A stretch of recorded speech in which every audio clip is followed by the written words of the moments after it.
Good morning, afternoon, or evening for all listener out there.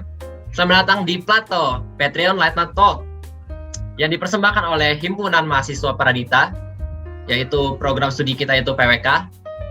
Dan aku ada host kalian, host pertama kalian. Dan kita ditemani oleh dua host lainnya, yaitu ada Ana. Halo. Dan juga ada Dwight. Halo.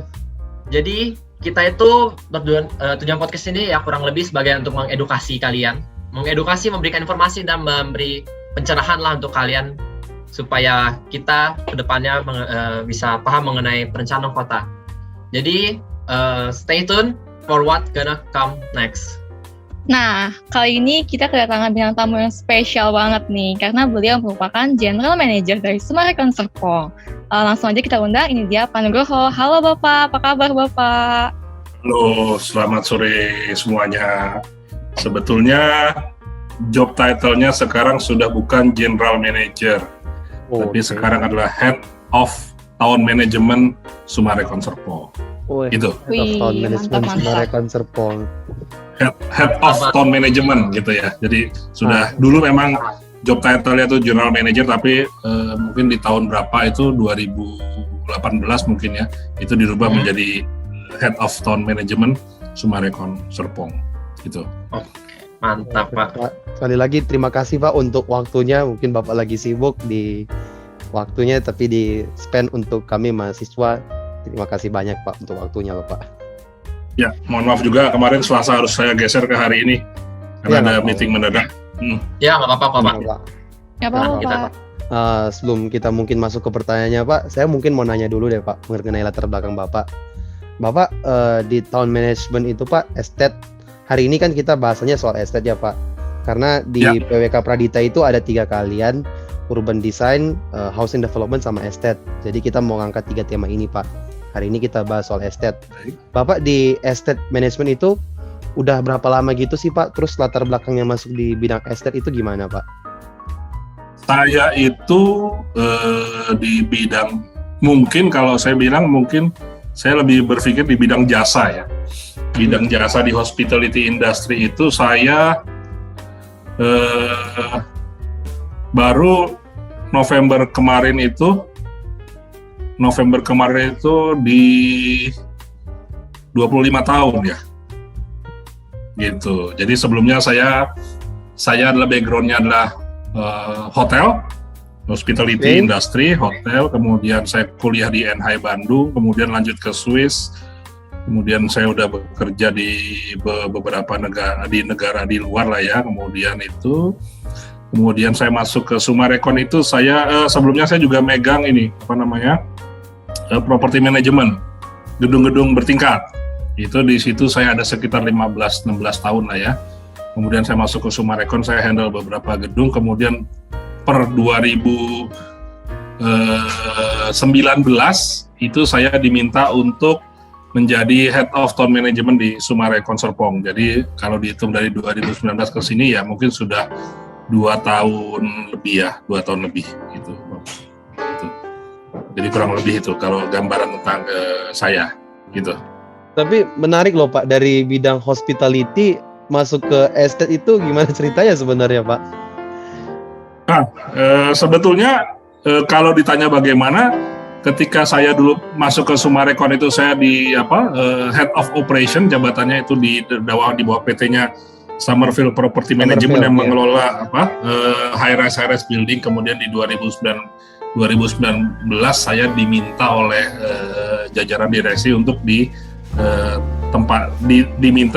diminta untuk memegang di kawasan Sumarekon Serpong.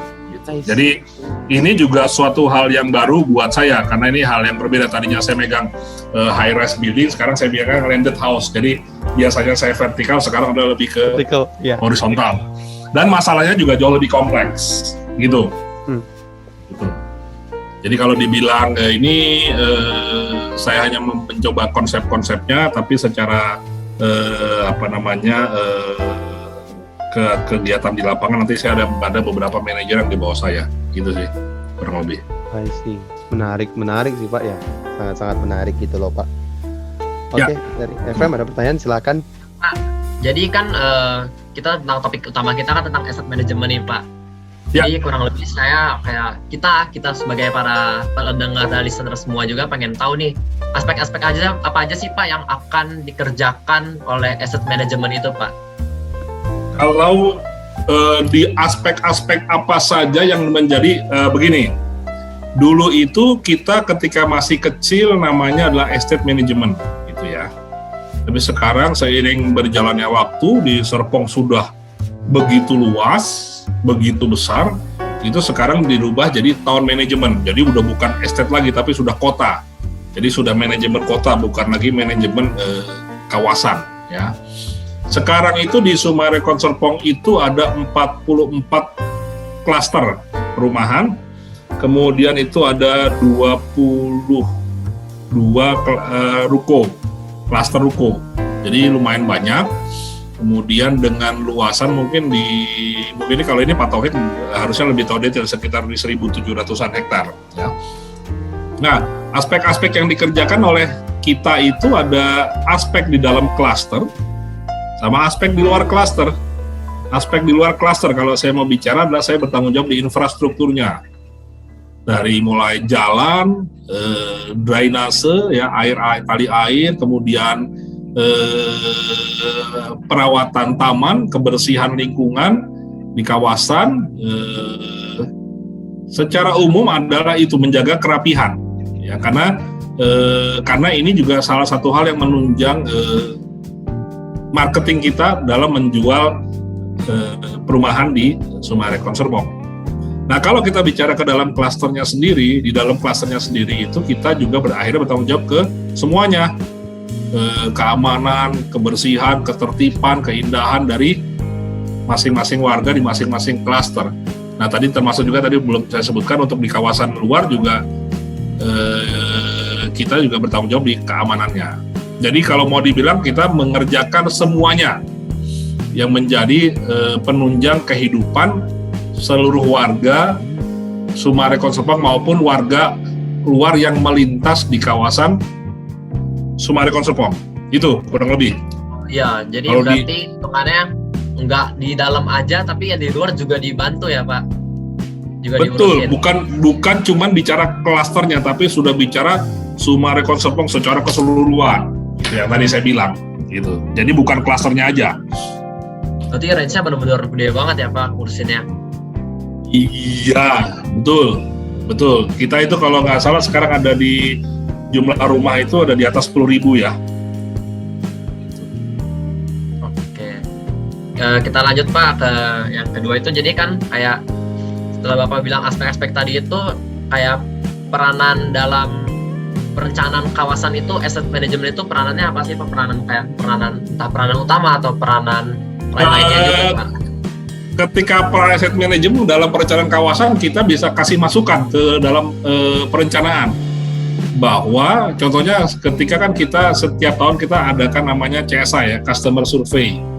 Nah, ini kita bisa dapat tuh apa komen-komen dari warga, apa yang harus ditingkatkan, diimprove terkait produk kita. Itu. Jadi kalau peranan asset management dalam perencanaan kawasan, ya tadi kita bisa memberikan masukan. Ya, ini kalau saya bicara, yang sering terjadi adalah kita ini kan yang merawat atau memelihara yang sebelumnya dibuat oleh planning dan dikerjakan oleh proyek. Nah, yang sering terjadi adalah tim planning, tim perencanaan ini tidak berpikir atau tidak menghitung bagaimana proses merawat dari benda atau lingkungan yang dia ciptakan. Sebagai contoh, misalkan ini pernah terjadi ketika saya pegang gedung, gitu ya. Desainernya dia bikin titik lampu yang kalau nyala itu bagus, gitu ya. Tapi dia nggak berpikir ini kalau lampu ini mati atau lampu ini putus, itu bagaimana menggantinya. Nah, ini yang makanya hal-hal ini yang menjadi masukan kita ke planning, ke perencanaan. Ini kalau bikin nanti ininya seperti ini. Nah, jadi kita kasih masukan-masukan karena kan kita yang merawat dan kita yang mendapatkan inputan dari pengguna, dalam hal ini adalah warga. Itu.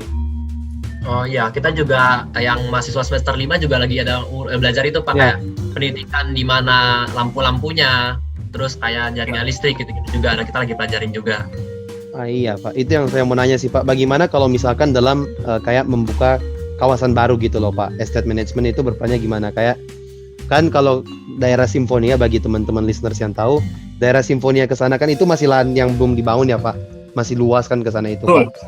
Kira-kira itu betul. kalau misalkan dalam membuka kawasan baru itu estate gimana Pak peranannya itu Pak, manajemen estate itu Pak? Kalau saya bicara, saya to the point aja. Oke. Karena kan saya praktisi ya. Yes. Kalau estate itu sebetulnya begini. Kita mengelola suatu kawasan tadi, kita menerima apa yang diberikan oleh planning. Kalau mau bilang secara to the point adalah kami dapat Lexus, kami rawat. Kami dapat Toyota juga kami rawat, kan ininya begitu. Karena Benar. Ya. itu yang paling mudah, tapi makanya tadi ketika mereka akan mencoba meluncurkan Lexus gitu, sebelumnya kami kasih masukan. Oh, ini kalau di sini kalau untuk yang klaster baru ini, kemarin dari respon dari klaster-klaster sebelumnya adalah mereka inginnya di dalam klaster itu penerangannya lebih terang.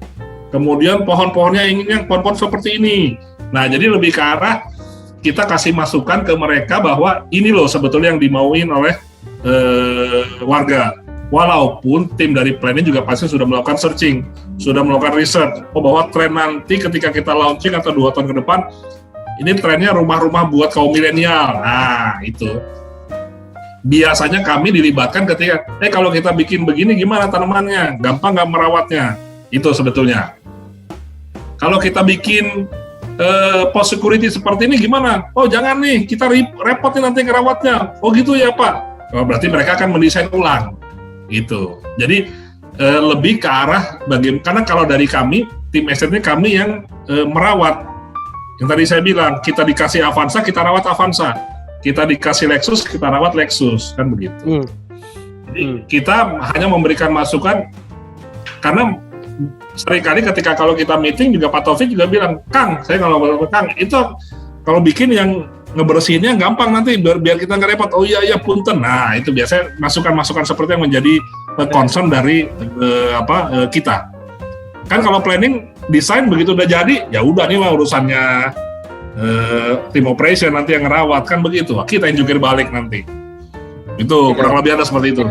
Iya, kalau gitu. kayak yang kita rasain ya Pak, yang kita 2 semester ini dapat perencanaan tapak ya Pak, semester 4 ke semester 5 ya.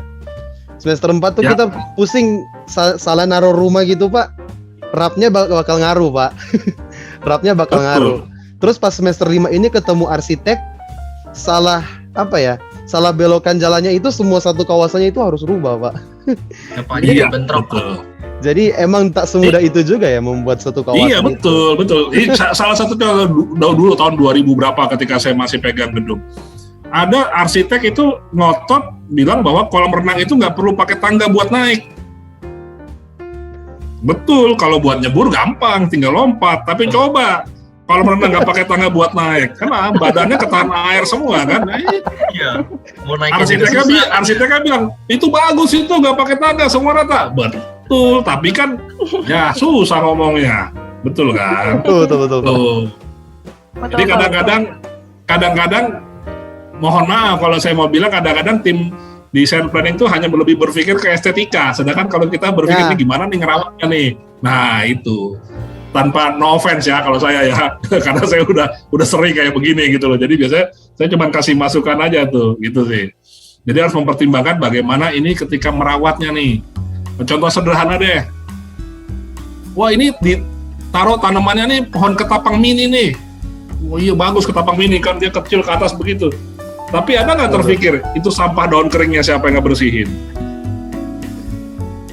Nah, dan sampah daun keringnya tuh ketapang mini banyak banget itu. Nah itu pusing lagi itu. Itu TM lagi yang ngerjain. Betul Pak. Jadi bukan cuma soal tapi ada juga unsur estetika, bukan cuma estetika tapi ada juga fungsionalitas, praktisnya juga mungkin maintenance dan lain-lain. Fungsionalitas, praktisi sama perawatan. Ya. Jadi preventive maintenance-nya juga harus diperhatikan. I Itu see. yang harusnya jadi concern buat teman-teman nih, buat mahasiswa-mahasiswa nih. Jadi jangan berpikir estetika. Wah, dalam arti estetika ntar berakhirnya lu nyusahin gue, percuma juga estetika kan gitu. Ya udah bagus-bagus tapi nyusahin Betul, ya. Pak, supaya betul. bohong. Tuh, Pak. Oke. Saya sih orangnya belak-belakan aja, tanya tuh anak saya tuh. Oke, Ana mau nanya, silakan. Nah, oke Pak, mungkin teman-teman listeners mau tahu nih apa aja sih Pak yang diperlukan untuk meningkatkan keahlian dalam estate atau town management ini Pak, dan gimana sih Pak caranya? Sebetulnya kalau saya bicara estate management gitu ya, kalau di mungkin istilahnya jangan estate management, sekarang harus diganti town management ya. Kalau ngomong Sumarekon Serpong, Oke, Pak. ya, town management. Jadi yang sulit di town management itu adalah ketika kita berinteraksi dengan warga. Itu yang sulit. Karena warga itu tidak bisa, nggak semua warga Sumarekon Serpong itu malaikat. Benar Pak. Tapi nggak semua warga Sumarekon Serpong juga penjahat, nggak juga gitu. Tetap lebih banyak malaikatnya gitu kalau saya mau bilang ya. Nah, beberapa hal yang menjadi concern kalau di cluster, contoh saya bicara cluster ya. Tipikal orang kita itu maunya eksklusif tapi nggak mau bayar lebih. Jadi kalau kita itu hidup itu kan kita memberdayakan namanya IPL, PPL, pengganti pengelolaan lingkungan. Jadi kayak iuran pengelolaan lingkungan lah ya. Nah, masing-masing klaster itu hidupnya dari situ, gitu. Nah kita mencoba mengelola dana warga untuk membuat klaster itu terawat, rapi, dan aman segalanya deh supaya membuat warga nyaman. Nah, yang harus dipelajari ketika kalau di estate itu ada yang namanya inspektor. Di Sumarekon Serpong itu inspektor itu dia pegang 3 klaster, gitu ya. Apa backgroundnya? Backgroundnya beragam sebetulnya. Yang penting adalah dia bisa menyalurkan komplain yang ada ke bagian yang terkait. Misalkan komplain tentang lampu. Ketika lampu mati, dia harus mencatat dalam namanya sistem kita, kemudian dia laporkan ke tim mechanical electrical kita untuk perbaikan. Namun yang menjadi catatan di kita adalah kita itu sebetulnya tidak tim dari town management itu tidak merawat apapun yang ada di dalam rumah. Harusnya kami hanya merawat atau mengerjakan area umum, public facilities, jalan umum, kemudian clubhouse, kemudian kolam renang, penerangan jalan umum. Jadi hal-hal yang bersifat umum. Jadi kita sebenarnya tidak masuk ke dalam premisesnya warga. Ketika di sini ada, itu mungkin salah satu servis tambahan buat kita buat ke warga. Karena itu jadi salah satu strong point kita buat menjual rumah di Sumarekon Serpong. Jadi ketika hal-hal apa yang dipelajari, kalau menurut saya, kalau dia kalau di posisi saya, karena bidang yang diperhatikan banyak, mungkin kalau buat di posisi saya itu sebetulnya kita punya spesialisasi di salah satu hal, itu kita bisa spesialisasi semua hal bagus. Tapi sebenarnya itu nggak mungkin. Jadi kalau kita yang lain paling tidak kita tahu secara umum dan logika, cuman kita pegang 1 atau 2 yang kita benar-benar pahami. Jadi kalau kita bisa menguasai semua bidang, kalau kayak di hotel tuh bisa tahu dengan pastry, kitchen, front office, housekeeping, itu udah luar biasa. Tapi biasanya nggak mungkin, gitu kan. Nah, yang dipelajari lebih kalau di kita adalah di town management itu adalah bagaimana kita melayani warga. Ketika ngomong melayani warga itu, kalau saya mau bilang jam terbang itu turut berpengaruh. Karena ini warga itu sesuatu hal yang tidak baku kan. Hari ini mungkin dia baik, Besok-besok katanya ibunya baru habis lagi dapat kan, bad mood lagi, salah lagi kita kan. Nah itu salah satu contoh. Gitu. Betul Pak. Betul Itu Pak. salah satu. Iya. Kemudian juga konflik-konflik yang ada juga aneh-aneh kalau di kita, itu aja. Isi Pak. Jadi memang perlunya adalah lebih ke soft skill kalau menurut saya. Itu. Betul. Itu. Ya ini Mas, karena saya mau nanya dikit. Ini kan tadi saya kan sering ke daerah Serpong sono, sering main ke Cluster Alogio, tempat-tempat teman saya kos. Jadi sepanjang dari kemarin itu memang lagi benerin jalan ya Pak, bener kan Pak? Ya betul. Nah itu berarti salah satu yang township management yang ngurusin juga ya Pak, yang jalan-jalan itu. Ya betul. Itu diomelin banyak orang itu, bikin macet. Pusing juga saya. Macet banget Pak, bener Pak, saya nggak bohong Pak.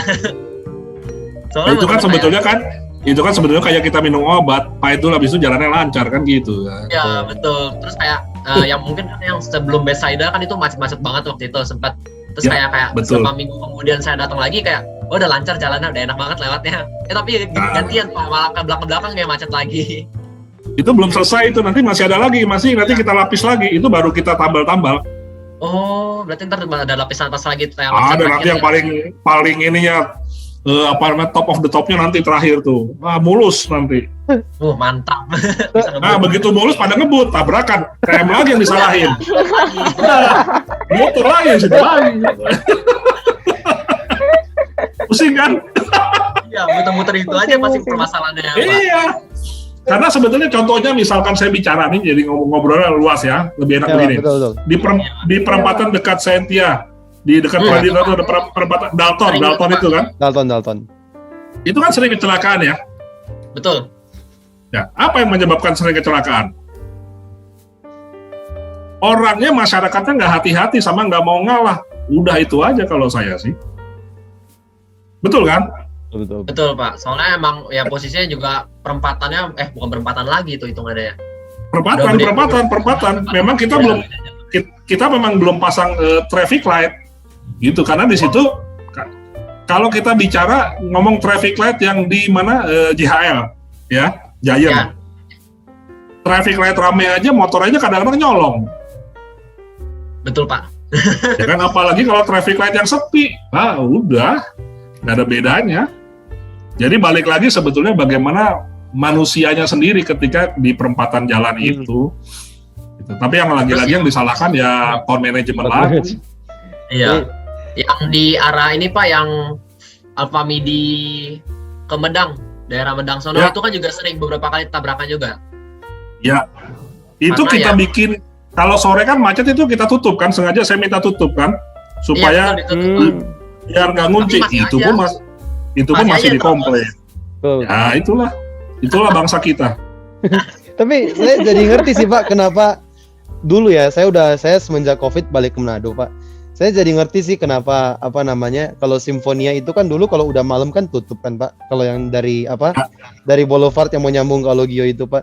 Soalnya emang jalannya sih enak Pak, sepi banget, terus kalau mau ngebut itu enak banget Pak, saya menjamin enaknya Pak. Enak banget kalau mau ngebut. Itu ketika ngebut yang disalahin siapa kalau ada kecelakaan? Tapi saya mau nanya ini deh Pak. Si Ana ketawanya sampai kayak gitu tuh si Ana tuh. Saya cuma mencoba mengedukasi bahwa ini tidak semuanya adalah kesalahan dari town manajemennya juga. Karena ketika kita menciptakan sesuatu, kita memplanningkan sesuatu gitu ya, itu tidak mungkin warga atau orang yang lewat itu harusnya ikut berpartisipasi. Sekarang misalkan gini, di setiap perempatan kita taruh break area yang polisi tidur yang itu aja dikomplain, gimana sih maksud jalan alus tiba-tiba. Nah, padahal niat kita supaya nggak ada mencegah orang supaya nggak kenceng di perempatan kan, itu pun kita salah juga. Gimana sih katanya mau jalan tengah kota tapi kok banyak polisi tidurnya, salah lagi kita. Yang Karalogio itu Pak, dari bundaran dekat Pradita kan ada yang polisi tidur baru tuh yang kecil-kecil itu, ya sebelah kiri ada. Oh, itu Rumble Street namanya, Rumble Street. Iya Pak, itu tinggi banget Pak.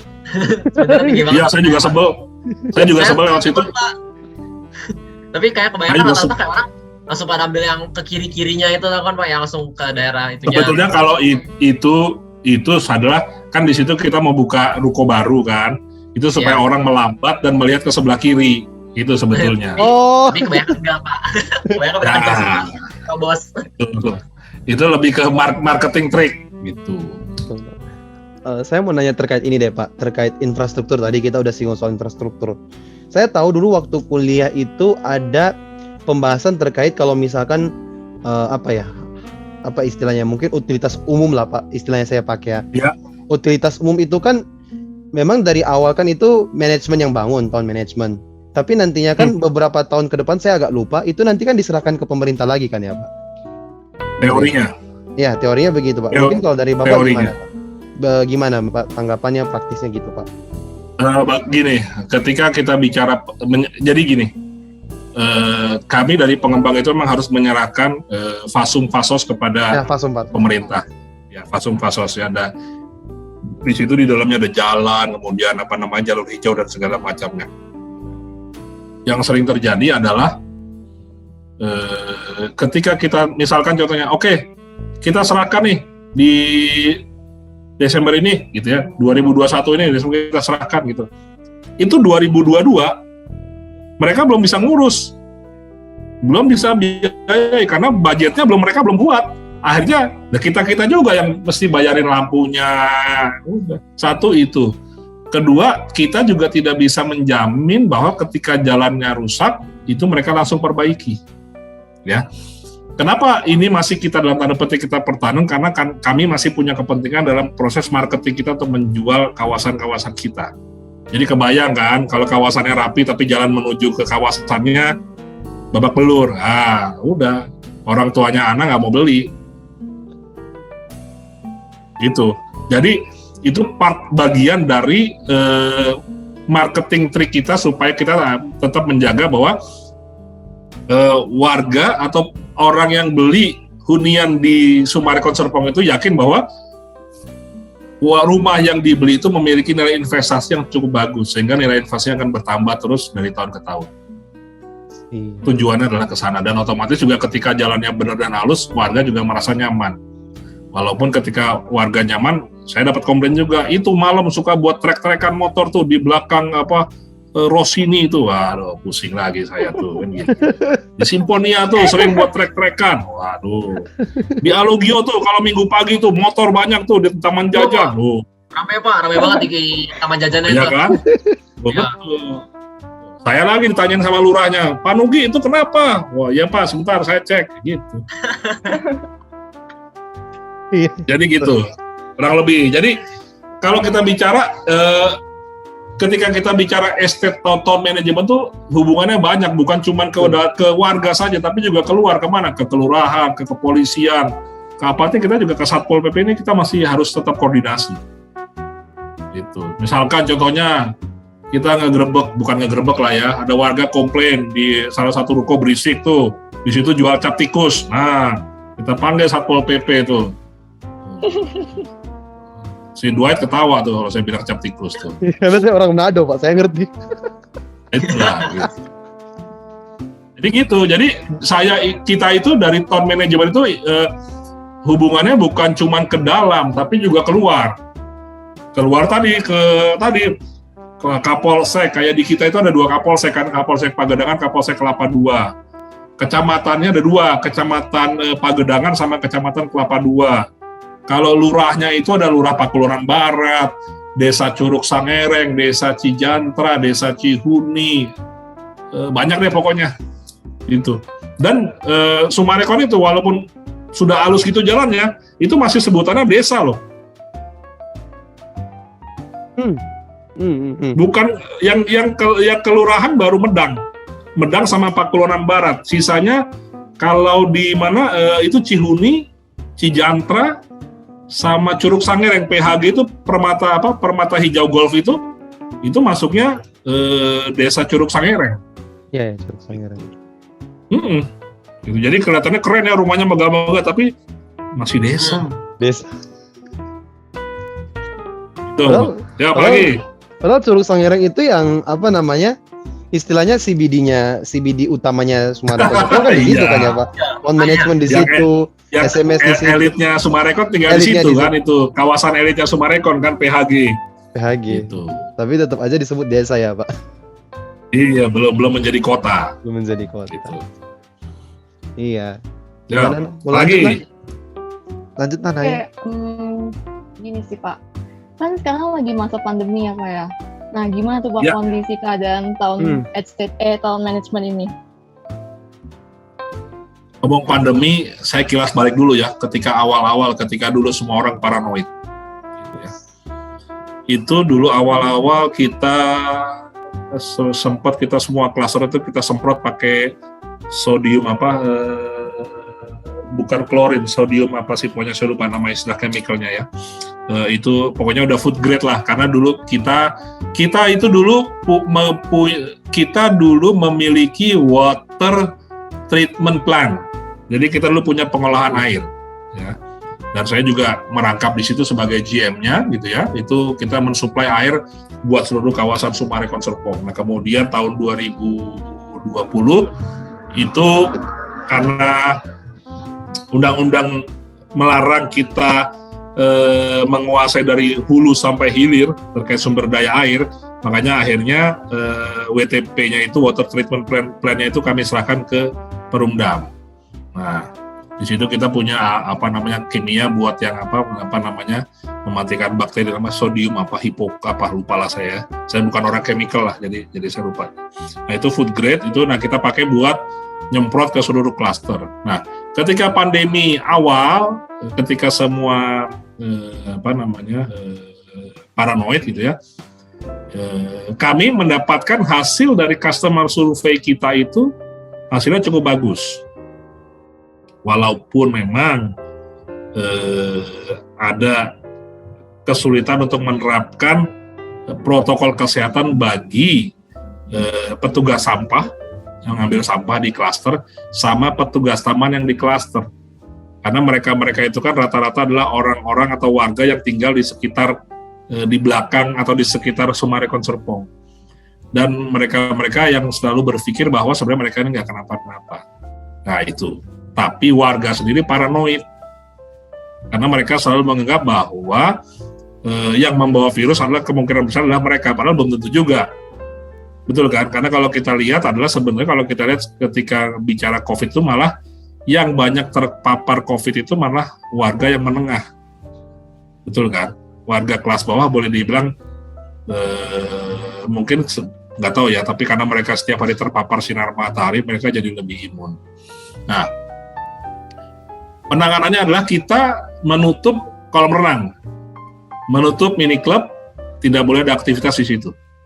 Sampai itu baru kita buka lagi, itu mungkin kalau nggak salah 2 bulan lalu baru kita buka. Warga protes ya, tapi apa boleh buat, ini tetap harus kita tegakkan. Nah, kemudian kita juga bekerja sama dengan Rumah Sakit Mentari, itu di awal Maret itu kita bisa dapat vaksin buat lansia. Kita juga bernegosiasi dengan kita kalau mau ngadain di tempat kita minta diprioritaskan buat warga kita dulu.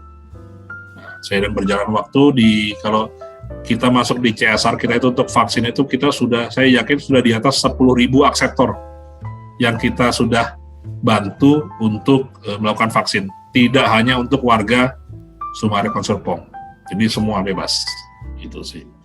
Jadi itu kalau terkait pandemi yang kita lakukan itu otomatis tadi kita nggak berhenti juga kita himbau ke warga untuk menjaga protokol kesehatan.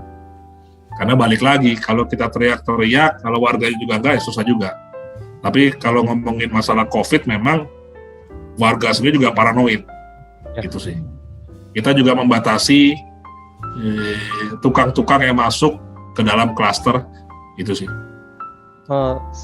Terkait pandemi ya Pak, saya ada 2 pertanyaan nih Pak, follow up gitu, tapi satu-satu ya Pak. Terkait salah satu sisi dari manajemen, bukan cuma di asset atau town management, tapi juga di perusahaan gitu Pak.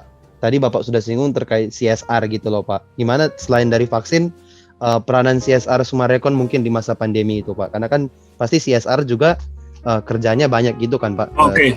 Oke. Itu salah satu CSR kita ya. Semasa pandemi kita juga ada Baksos dari kita dari Summarecon Peduli. Kemudian kita juga menggerakkan warga. Kita himpun dananya supaya mereka bisa kita bantu salurkan supaya penyalurannya nggak nyebar kemana-mana. Karena kita juga perlu di dalam kondisi-kondisi seperti ini kita perlu namanya safety net buat lingkungan di sekitar kita. Ya kan, kalau misalkan amit-amit Summarecon Serpong dia apa-apain, kita kan warga sekitar kita harapkan bisa membantu kita kan. Gitu. Jadi kita membuat seperti social safety net buat di lingkungan kita. Jadi kita ada nyebarkan paket sembako itu kalau nggak salah sekitar 1.500-an paket itu kita ada sebarkan itu 4 kali 1.500 kalau nggak salah, atau 3 kali lupa saya. Itu. Satu itu, kemudian juga kita juga memberikan bantuan juga ke pemerintah Kabupaten Tangerang sembako juga dari Summarecon Peduli. Jadi itu yang belum lagi bantuan alat kesehatan yang kita bantu juga ke puskesmas di sekitar Summarecon Serpong. Gitu. Cuma memang kita nggak mau expose banyak-banyak lah, kalau berbuat baik nggak usah. Iya betul Pak. Diam-diam Pak. Salah satu sisi ya teman-teman listeners ya, dari perusahaan banyak itu juga ada sisi CSR begitu ya Pak, itu yang saya angkat. Nah pertanyaan yang saya kedua ya Pak terkait pandemi dulu.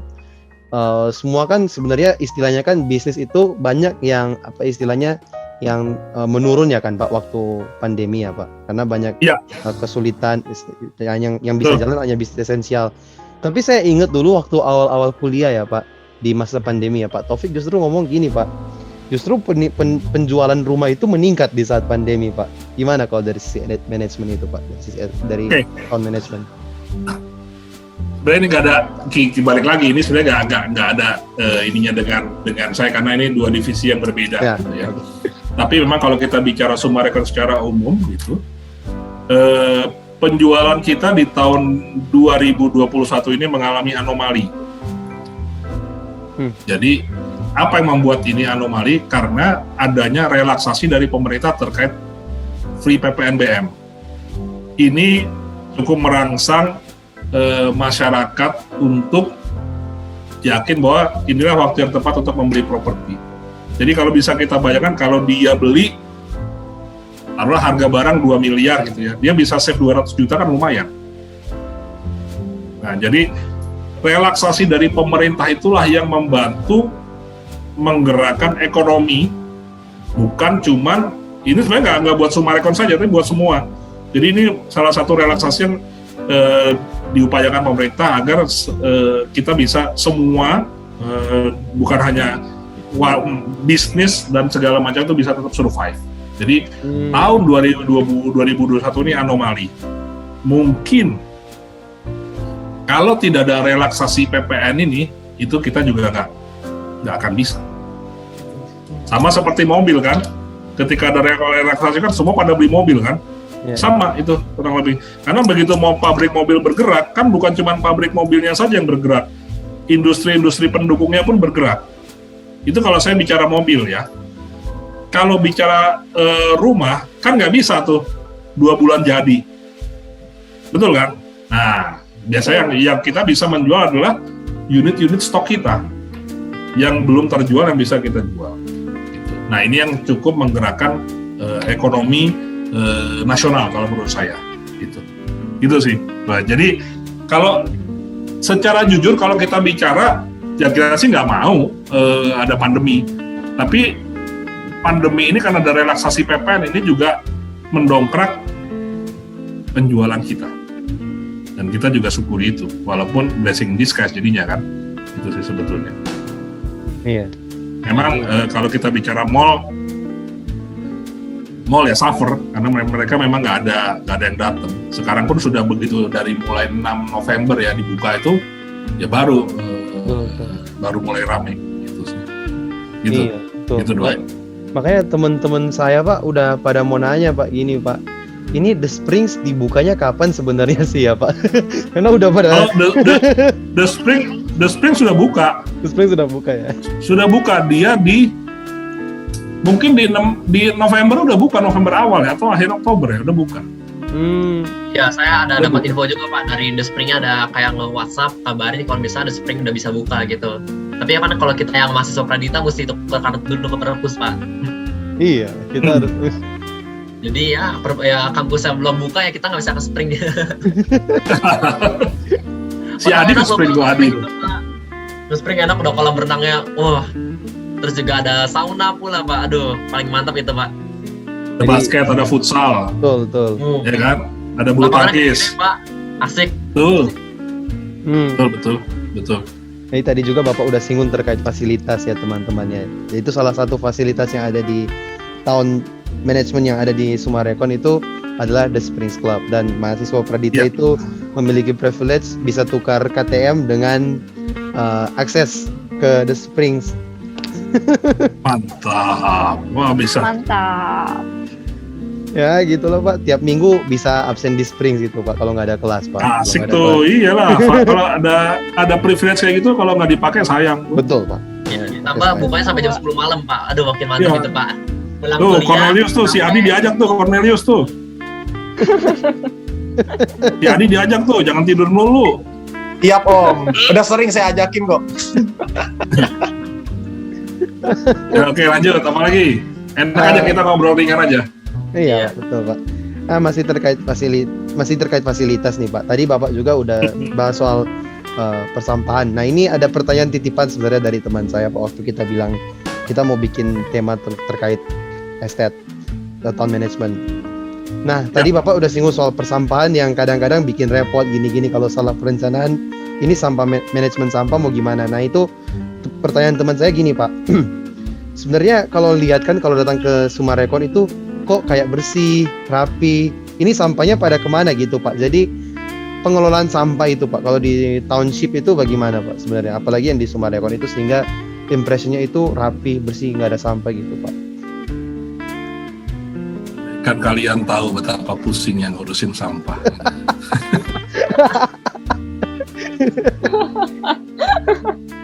Sepusing itu Pak. Sampah itu kami bekerja sama dengan vendor. Vendornya juga bekerja sama dengan Dinas Lingkungan Hidup dari Kabupaten Tangerang. Jadi kami ada namanya retribusi sampah yang kami bayarkan setiap bulan ke mereka. Nah, ketika pengambilan sampah ini itu juga komponen biaya pengambilan sampah ini sudah ada di dalam iuran pengelolaan lingkungan yang dibayarkan oleh warga-warga yang tinggal di Sumarekon Serpong. Jadi kami juga mengolah sampah kita, tapi tidak semuanya kami olah menjadi kompos. Ya, kami punya pengolahan kompos lah, nggak besar itu. Kalau teman-teman lihat itu di mana, di Carang Pulang itu di dekat kuburan itu kita punya pengelolaan kompos di situ. Nggak banyak, tapi cukup buat membantu mendistribusikan kompos-kompos itu ke seluruh klaster kita di kawasan Sumarekon Serpong. Itu. Jadi pengolahan sampah kalau kita tunjuk ke pihak ketiga untuk mengambil sampah, kemudian mereka yang membawa ke mana? Ke tempat pembuangan sementara. Saya lupa kalau di Kabupaten Tangerang itu di mana, saya nggak hafal ya, itu sih. Dan mereka itu diambil setiap hari kecuali hari Minggu. Gitu. Dan Lebaran kalau nggak salah. Itu. Jadi sistemnya itu mandiri ya Pak. Terus maksudnya walaupun pakai pihak ketiga tapi ada mandiri, nggak dibawa pemerintah, dan ujungnya kayak di-recycle lagi ya Pak untuk dipakai buat keperluan klaster begitu ya Pak. Mungkin untuk tanaman. Nggak banyak yang kita pakai untuk kompos itu ada, tapi nggak banyak. Tapi boleh dibilang sebagian besar itu diambil oleh kerjasama pihak ketiga ke Dinas Lingkungan Hidup. Karena ketika kita bicara sampah, gitu kan, warga-warga Sumarekon Serpong itu hidungnya pada sensitif. Jadi ketika kita nimbun sampah itu nanti bau sampahnya kemana-mana itu yang dicari siapa coba? Saya lagi, town manajemen lagi. Ini bau dari mana nih, gitu kan? Gak usah ngomong sampah. Kan di kami itu sebagian besar mungkin klasternya bersinggungan dengan warga ya, warga belakang gitu, warga non klaster. Itu ketika warga bakar sampah pun mereka komplainnya ke TM. warga Summarecon Serpong. Akhirnya kami kirim tim pemadam buat matiin, memastikan di lapangan. Kemudian kita mesti sosialisasi, berdialog dengan warga supaya tidak bakar sampah. Karena memang kebiasaan warga-warga itu kan sejak dulu kalau ada sampah kan dibakar kan, ya kan. Nah ini yang memang kadang-kadang masih menjadi isu, dan kadang-kadang isu-isu begini juga bikin ya memang zaman sekarang kan apa-apa orang-orang senang posting di Gading Serpong Update gitu kan. Nah, udah begitu sampai Gading Serpong Update udah pusingnya apalagi ini nih gitu. Kadang-kadang ya hal-hal yang seperti itu yang asap mana ya sebenarnya bukan cuma di kita, pengembang yang tetangga kita juga mengalami hal yang sama sih sebetulnya gitu sih. Jadi kalau kita pengelolaan sampah tadi yang ditanyakan, kita tidak mengelola sepenuhnya sampah. Jadi sampah kita kita serahkan ke pihak ketiga gitu.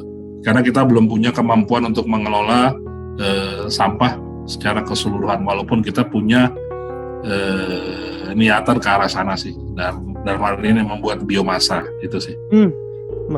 Keren sih Pak. Ternyata cukup ribet juga ya Pak ngolah sampah ya, tidak semudah terlihat di jalan bersih gitu ya Pak. Oh, kata siapa ribet? Enggak lah, nggak ribet, pusing aja. Saya juga waktu di kelas perencanaan tapak gitu Pak, termasuk kita ngitung perencanaan air ya kan Pak, kalau di RAB kan. Ini sampah mau kemana di air, salah sedikit angkanya kurang 1 koma, dosen langsung tanya, langsung nilainya langsung di itu Pak. Aduh.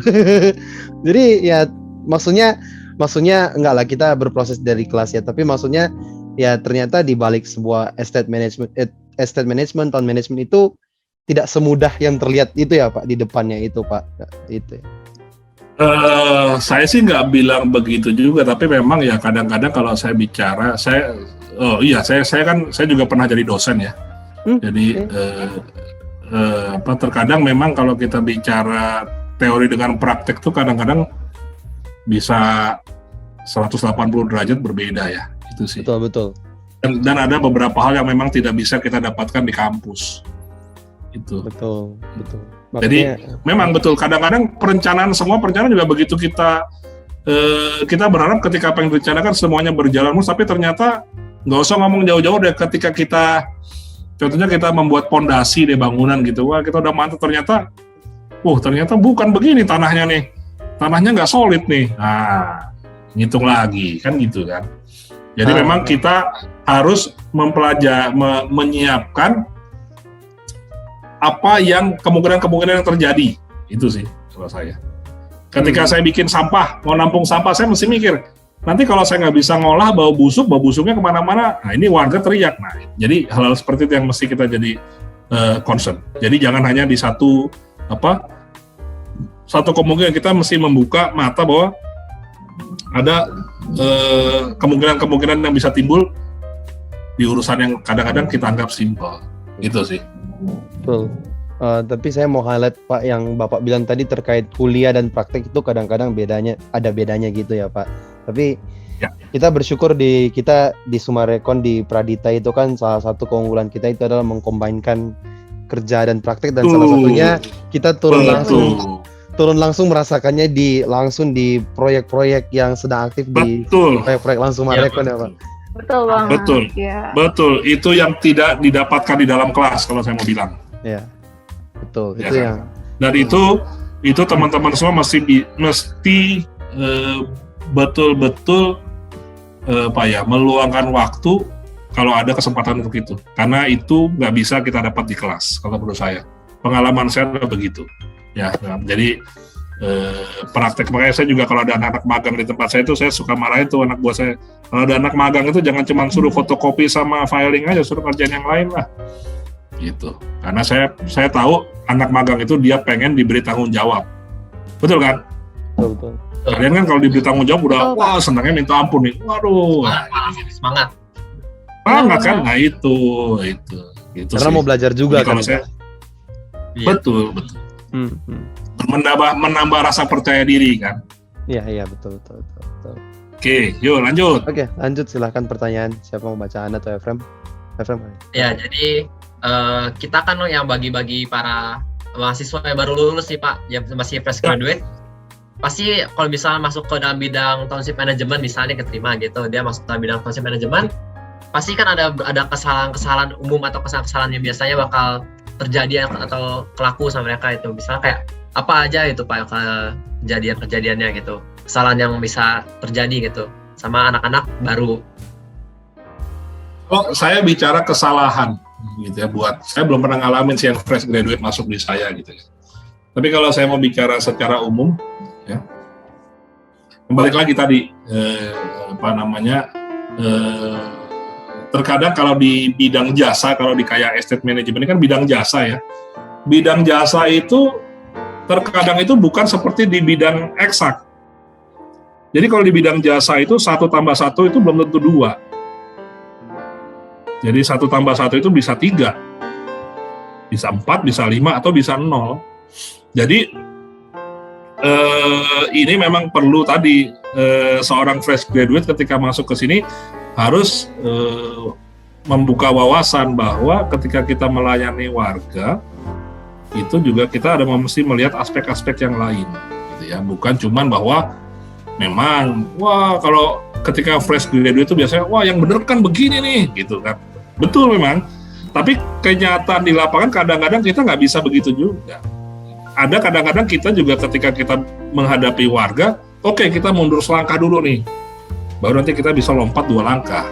Jadi kurang lebih ada seperti itu. Nah, kebanyakan kalau saya lihat ya, fresh graduate tadi memang secara teori mungkin mereka menguasai gitu ya. Tapi ketika kita sudah bicara aplikasi di lapangan, nah ini yang memang nggak bisa dipungkiri, memang ini memerlukan jam terbang gitu. Jadi kesalahannya biasanya adalah kesalahan analisa dari orang tersebut yang hanya berdasarkan analisa secara teori, tapi bukan analisa secara praktikal. Ini yang memang rata-rata secara umum adalah teman-teman fresh graduate telah kurang lebih di situnya. Itu sih. Siap. Bisa lanjut nah? Oke Pak. Karena kan kita kebetulan nih Pak, kita kan itu mahasiswa urban planning nih Pak. Nah, untuk town management sendiri itu mungkin prospek kerja ke depannya itu seperti apa ya Pak?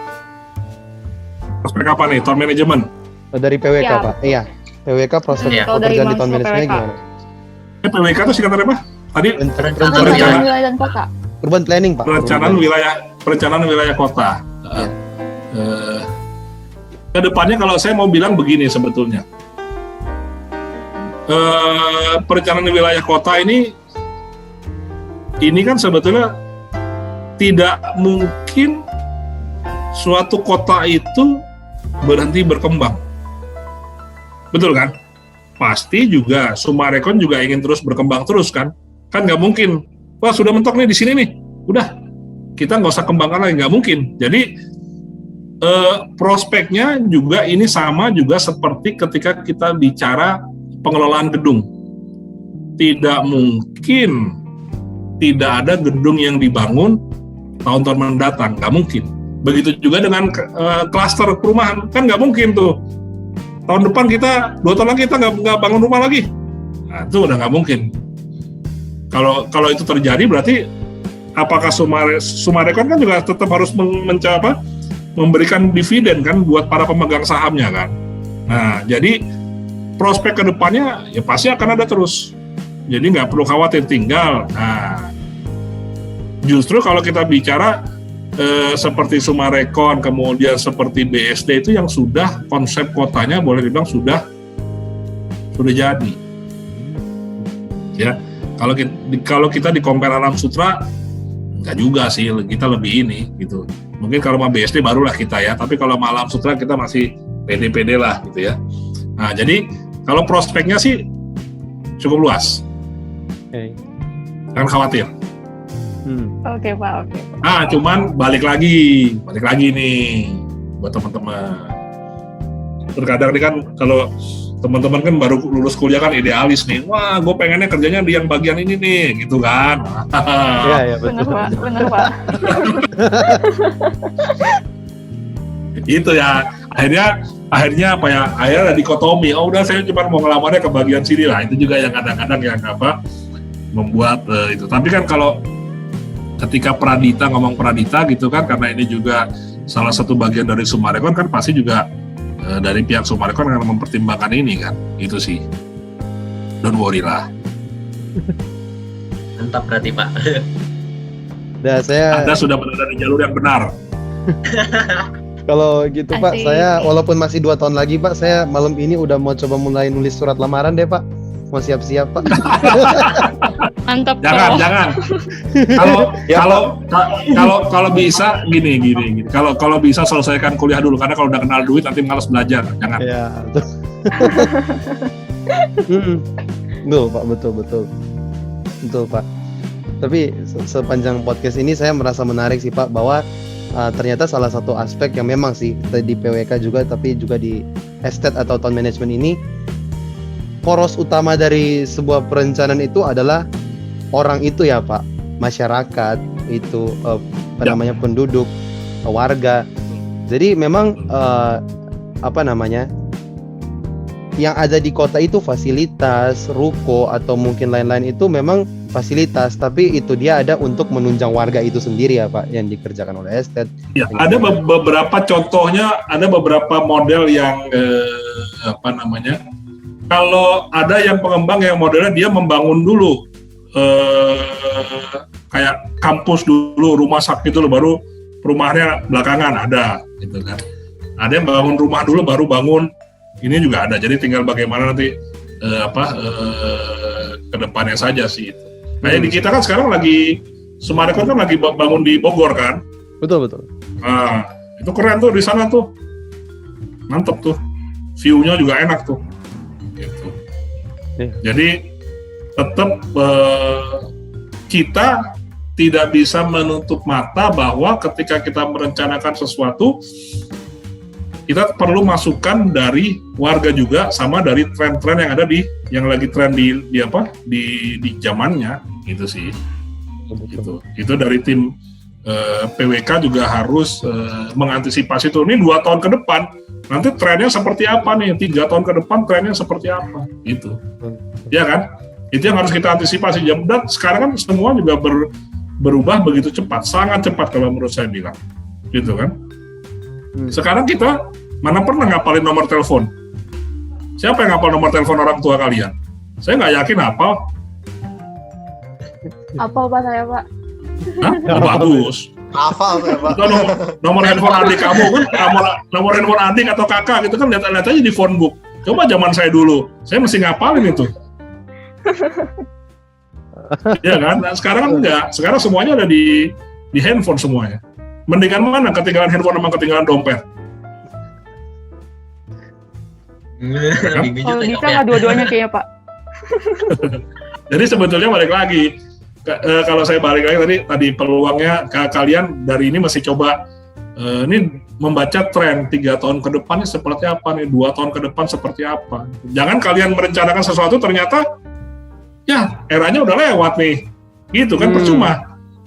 Ya kan, kecuali emang temanya back to 60s, oke, tapi kan ini kan enggak, gitu kan. Kan kalian juga masih merencanakan, nanti ini mungkin 5 tahun lagi tidak ada rambu-rambu di jalan, semuanya dirubah pakai digital, nah, ya kan? Gitu. Tahun depan nanti kita lagi merencanakan smart traffic light. Jadi traffic light yang bisa membaca kapan ini merahnya lebih lama berdasarkan dari load dari kendaraan yang ada berhenti itu. Nah itu. Jadi kita juga sudah mulai mempelajari ke sana. Kita juga lagi mau bikin comment center kita juga mau kita bikin. Nah itu buat kita bisa lihat CCTV di seluruh kawasan. Itu. Jadi teman-teman dari PWK ini mesti bisa memprediksi nih 6 tahun, 3 tahun ke depan nanti seperti apa nih. Itu sih. Apalagi ini sudah revolusi industri 4.0, sudah mau masuk 5.0, perencanaan dan perkembangan itu selalu itu ya Pak, kita harus terus mengikuti perkembangan zaman untuk bisa memenuhi kebutuhan dari penduduk dan warga ya. Tuh, ketika pergerakan zaman disrupsi kayak begini kan siapa yang nyangka dulu Gojek sama Bluebird berantem sekarang malah rujuk. jadi Benar, berpartner. Pak. Ya kan? Dulu awal-awal Gojek sama Bluebird bentrok, terus sekarang malah berpartner. Nah itu kan, itu Iya, salah iya. satunya, ya kan? Jadi banyak hal yang memang dari teman-teman ini masih bisa mengantisipasi. Ketika merencanakan sesuatu di kawasan, nah 2 tahun ke depan, apakah yang kita rancang ketika jadi 2 tahun lagi ketinggalan zaman apa enggak? Itu kan yang jadi pertimbangan. Iya. Udah mikir suara begitu mau direalisasinya udah ketinggalan zaman kan gitu kan juga nggak lucu. Betul, Pak. Jadi intinya adalah kita melihat ke orang dan juga ke perkembangannya, Pak. Betul ya. Dari estet Iya, dan juga betul. dari- Teknologi itu tetap harus. Teknologi juga harus dipertimbangkan ketika semua bisa pakai cuman sekali sentuhan di handphone kita kan itu. Iya, betul. Begitulah dunia perencanaan teman-teman listeners ya. Jadi tidak cuman hal-hal yang lain, tapi juga hal yang penting di sini adalah orangnya dan juga perkembangannya begitu. Betul, kita masih bisa membaca tren. Tren, ya betul. Pak, terima kasih banyak Pak untuk waktunya, kita udah sejam lebih bicara ngobrol-ngobrol. Semoga walaupun masih banyak terkait dunia town management, tapi semoga ini inti-inti sarinya bisa kita dapat dan kita bisa bagikan ke para pendengar podcast ini ya Pak. Apa? Kalau mau ada ini lagi nggak apa-apa, di ini aja kita ngobrol-ngobrol kapan juga saya bisa. Asal Mantap. jadwalnya Mantap, nggak bentrok Pak. aja. Iya Pak. Sekali lagi terima kasih banyak Pak. Ya. Terima kasih banyak-banyak Semoga Pak. Terima kasih, semoga Pak. yang saya share ini bisa berguna buat teman-teman semua. Amin. Ya, ada Amin. sedikit-sedikit Amin, Pak. banyak petuah-petuah gitulah. Ya, Iya Pak. oke. Ya, Pak. Sip. Ya, Pak. Terima kasih Iya. banyak Pak Oke. untuk waktunya. Yuk. Kami sangat-sangat terhormat Pak untuk waktunya Pak. Dan untuk Iya, para Pak. listeners yang mendengarkan podcast ini, terima kasih juga sudah mendengarkan podcast ini.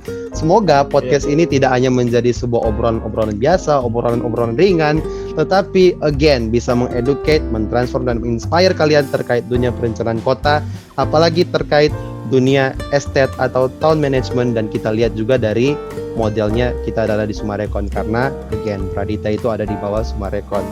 Terima kasih sudah mendengarkan. Stay tune untuk episode-episode berikut, akan lebih menarik, akan lebih seru, pembicaraan-pembicaranya akan semakin padat, dan again pembicaraan kita menarik kok, nggak bakal bikin pusing kalian, tapi kalian akan tereducate, nggak bakal rugi lah. Oke, terima kasih semua, terima kasih para listeners, sampai jumpa di episode berikutnya. See you again next time. Good night and aloha, see you soon. Salam Bye. sehat. Yuk.